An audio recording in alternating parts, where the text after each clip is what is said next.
In the book Hazrat Ahmad Promised Messiah, written by Promised Messiah's promised son, Khalifa al-Masih II, it is said when Promised Messiah's brother died, elder brother died, he gave to his wife part of property, although she did not have right to that because they did not have children.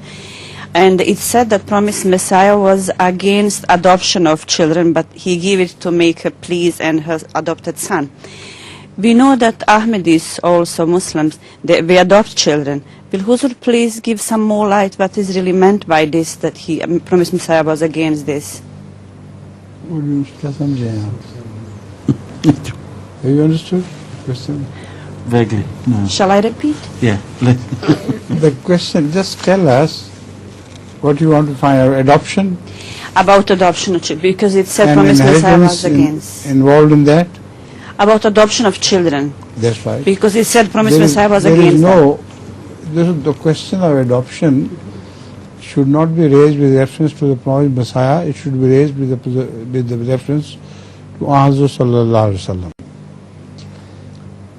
Wasallam. He had adopted a son, but that son did not inherit him. Remember this. So this is the fundamental point. If you adopt somebody, you can only will in his favor up to 1/3 of your property and no more.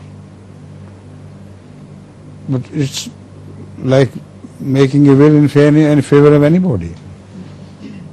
But by right, he would not inherit.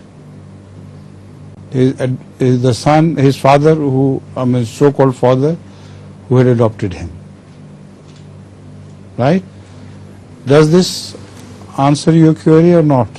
I've been translating this book, so I need this explanation to put under That's right, yes. beneath. Jazakallah. Thank you.